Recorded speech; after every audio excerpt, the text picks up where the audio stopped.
Hello people and welcome back to the channel. Today we're going to be continuing with the Final Fantasy VII content once again as I take you through my top 7 tips to get used to the combat system. Hopefully this will be super useful for those who, like me, are pretty new to the franchise.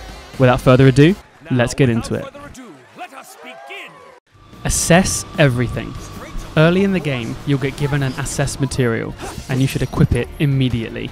It will tell you how all opponents, even bosses, operate, their weaknesses and strengths. This is essential for getting to grips with the magic side of the game in particular, as you'll find out which spells are effective on which enemies. It's a huge time saver, especially for new players.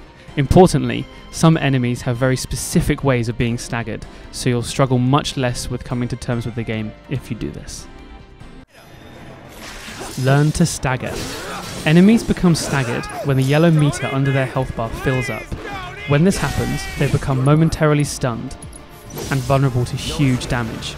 The best way to do this is to use your party's focus abilities when you see pressured appear underneath their bar. When pressured, it means an enemy is susceptible to having their stagger meter increased really quickly, so hit them hard.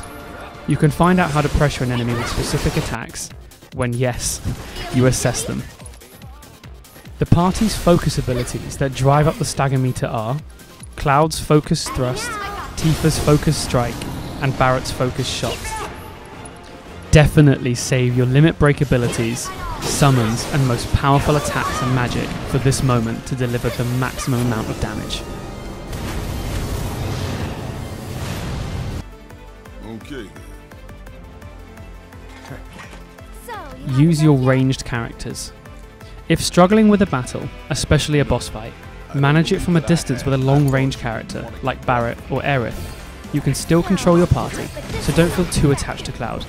This comes in especially helpful when certain enemies are either resistant to melee attacks or deal devastating close-range attacks. By remaining distant from the action, you can pummel the enemy with ranged attacks while avoiding the worst of the damage. Cast a protective spell like Barrier on them to protect them from the attacks, and once the boss is staggered, then rush in with the melee characters to finish the job.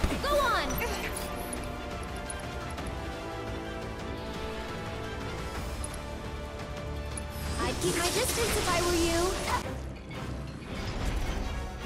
If you're still struggling to beat a particular enemy or boss, just run away. It's also much more effective than trying to dodge attacks. Dodging is more attuned to parrying or countering an enemy, whereas running is much more efficient and quicker to avoid devastating attacks. As you can see me doing here against the Hell House. Better to live another day and regroup than to see the game over menu.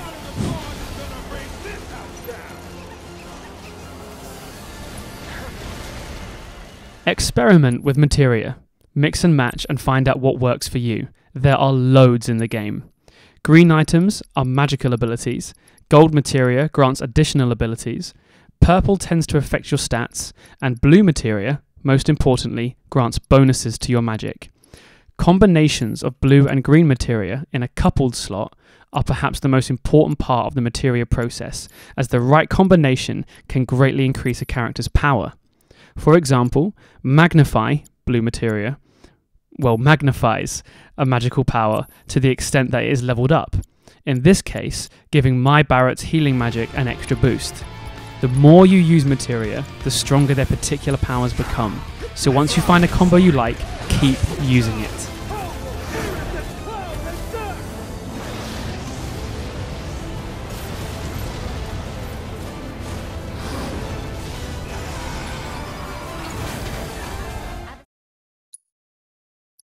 Spend your SP. Upgrade your weapons as often as you can. Don't worry about saving up points, as there is an option from certain vendors in the game to just reset them.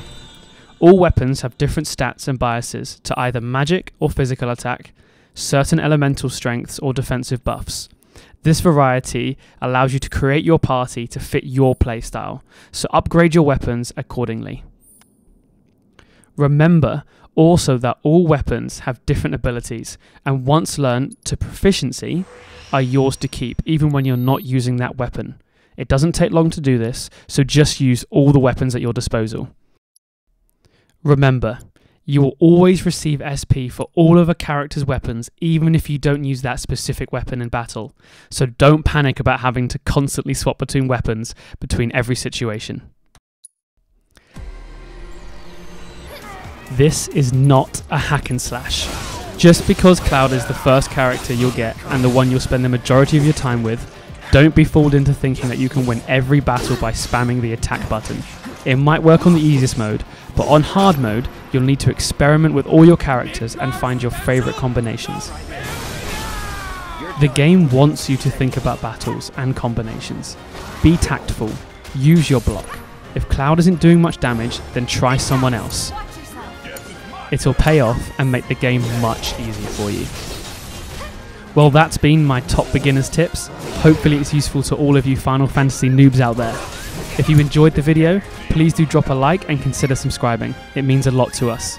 Look out for more Final Fantasy content and other games soon, and we'll see you in the next one.